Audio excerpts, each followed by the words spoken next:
The Eagles lose. Baldy breakdowns to kind of tell us what broke down in that game.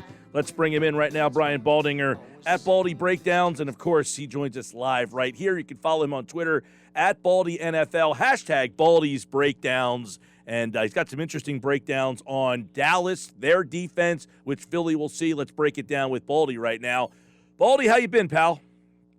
I've been good, Mike. I mean, these weeks fly by, but, you know, I spend most of my waking hours in a film room, a dark film room, so I don't really know what's going on out there. But I know what's happening with these 32 teams right now, and that's what I'm really concerned with.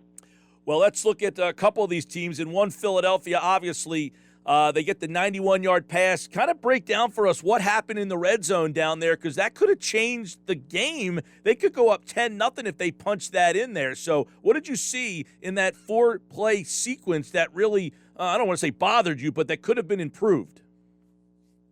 Well, everything bothered me about it. I mean, they got down to the 1-yard line, okay, because of a penalty. So they had first and goal at the 1 after the Quez Watkins 91-yard catch. So they're down there at the 1-yard line. The sequence of plays really don't make any sense. I mean, they try to Philly special on 4th and 3. I mean, Jalen Hurts wasn't looking for the ball. I mean, they ran some plays. I think one was a shovel pass to Zach Ertz, but Jalen didn't flip it, and I'm not sure why he didn't. But they really didn't hatch-win him, and Miles Sanders was sort of like, you know, figuring out who was going to take the ball and who was going to try to run it, and Fred Warner was sitting there. They had a play-action pass to – it looked like the only guy that went out in the route was Zach Ertz, and Fred Warner threw a blanket all over him. He wasn't fooled by anything. Yeah, I mean, the sequence was not good. And, you know, I mean, you can always second-guess all these calls, you know, Mike. I mean, that happens. But really, you know, they pay this offensive line a lot of money. A lot of money. I mean, they're paying the both tackles, the center, the right guard before he got hurt. You know, just give it to the offensive line. Let Lane Johnson and Brooks and Sam Allo and Malak, let them go to work. That's when they earn some of that money. You know, knocking these guys off the ball, putting them in the end zone, and give it to Miles Sanders. I mean, I just don't think you need to overthink it and get cute. And they got real cute with it, and I don't think it was necessary. Could agree on that a lot of time. I don't like the design of some of the plays. I mean, obviously, some of them, if they execute. Now, you mentioned in one of your Baldy breakdowns about, you know, you got to make the plays when you have the chances, and they had a chance there. There's also a couple of, you know, the play where Rieger gets pushed out of bounds. And you said when they make the plays, they can go toe-to-toe with most teams. So was that your takeaway from Philadelphia, San Francisco, is that they can go toe-to-toe? They got a real tough schedule coming up. But do they have the talent to hang in with some of these teams? Well, I mean, they have to do everything better. I mean, the 4th play of the game, I mean, they've got Devontae Smith behind the whole defense. And, you know, I mean, Jalen just didn't put enough air under it and kind of hung it up. But I mean, that play was designed to go to the house. And, you know, they missed that. You're not going to dial that play up very often during a game, maybe 2 or 3 times at most. They got one to Quez Watkins, so that's good. But they missed one on the 4th play of the game. I thought there was some loose balls on the ground, Mike, where, you know, like you got to get that. You can't let Alex Mack, a 35-year-old center, you know, beat everybody to the ball. It's out there. It's loose. You know, I thought they had their hands on a couple of footballs. They didn't come down with them defensively.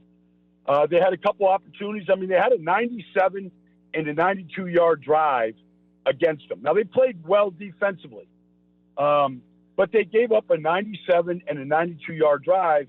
And, you know, the 92-yard drive was really the nail in the coffin in the game. So, you know, like I think my takeaway, look, it's only September.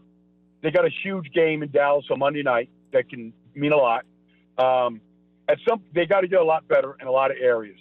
You know, the play calling, the execution of the plays, making plays, like all that stuff is there. And if they can do that, I mean, you know, in 2017, nobody thought they'd put a 9-game win streak together. So that's what's out there, is getting that kind of confidence. If this line, now look, Brandon Brooks is a big loss, but they did draft Landon Dickerson. He's going to be a good player. I don't know how long Brandon was lost for, but, you know, if they can stay healthy up front, and, you know, losing Brandon Graham's a big loss, but if the rest of the guys can stay healthy, I mean, when they're built strong in the trenches, they got a chance to win a lot of these games. Yeah, you mentioned Dickerson, and obviously a lot of people looking at that Eagles offensive line. They only scored 11 points, but was the 11 points because the line didn't play well? Why only 11 if the offensive line, I think most people thought, played pretty well? Well, I mean, they missed a field goal. They didn't score from the one, or it got blocked. Okay, so I mean, the kick was low. I mean, it didn't look like a good kick to begin with. But I mean, they left 10 points right there from the 1 yard line, the missed field goal, and a real makeable distance. That's 10 points right there. That puts you into the 20s. It's not great. And I thought they had some other opportunities. So I mean, there's no reason why this team, even on Monday night against Dallas and a much improved team, there's no reason why they can't be putting up 24 points a game. And if things go real well, why they can't put up more. Baldy, let's go to Dallas, because in some of your Baldy's breakdowns over on Twitter at Baldy NFL, you zoned in on Micah Parsons, and I'm interested to see what his role in this game is on Monday night. And this is a guy who really played a factor in the game on Sunday against the Chargers. Well, I think he's going to be a factor in every game that he plays. Now, he played exclusively at defensive end last week against the Chargers. But in the three or four preseason games in which he played, and the first game, he was all over the field, and they built the whole defense around him. He was an off-the-ball inside linebacker. He was an outside linebacker, a defensive end, and he was a designated blitzer. He kind of did everything, and he was really good at everything he did. I saw him covering slot receivers across the field. So he's very, very talented. He's got tremendous closing speed. But last week he played exclusively at end. Now, they were without DeMarcus Lawrence, and they were without Randy Gregory. I understand Gregory's going to be fine. So they've got a lot of depth at end, but I don't believe anybody can really do what Micah can do, just because, not that he's the best pass rusher that Lane Johnson or Jordan Mailata are going to see. I mean, they saw a beast last week, but he does create problems because he never stops moving. He plays really hard, and he's very fast. So if you're forced to hold the ball or your quarterback gets flushed or steps up, that's kind of when he puts it into overdrive. And, people say what they want about him. That is a very talented football player. And the thing that surprises me, because he didn't play that much college football, and he didn't play last year, right, is he's got really good instinct about where the ball is going and what you're doing. And that's like just football IQ. He's got that. And I think that's one of the reasons why Dan Quinn, the new defense coordinator, said, man, let's give this guy a lot. He's not sitting out there thinking about what he's got to do in all these positions. He's reacting at a very, very good rate. Brian Baldinger will be in Kansas City for Compass Media as the Chargers take on the Kansas City Chiefs. You can hear that game right here on 97.3 ESPN. And Baldy, we saw the Chiefs look vulnerable against the run the other day. Yeah, well, I mean, look, Lamar Jackson can do that to you. I mean, they ran for 250. A lot of them were cold passes where he scrambled, but they ran the ball with a bunch of new backs, Tyson Williams and, Latavius Murray. They ran the ball well. And they played a rookie at left guard, and they took the right, they juggled their offensive line. They played a lot better than they did the first week. But the Chiefs are vulnerable to good running teams. They played Cleveland the first week. I mean, these are two really good running football teams.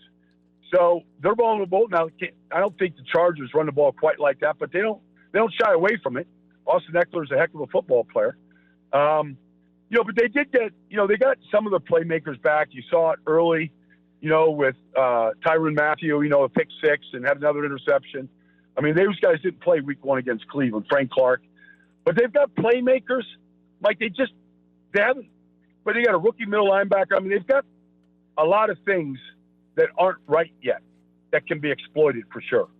We'll be listening, of course, Baldy on the call for Compass Media. That's at 1 o'clock on Sunday, followed by Bucks, Rams, Packers, 49ers. We got a big triple header. You'll get to hear Mahomes, Brady, and Aaron Rodgers all on Sunday right here on 97.3 ESPN. Brian Baldinger, follow him at Baldy NFL and use the hashtag Baldy's Breakdowns for what he saw on Sunday. We'll let you get back in the cave and take a look at the tape, Baldy. Appreciate it, man. Thanks, Mike.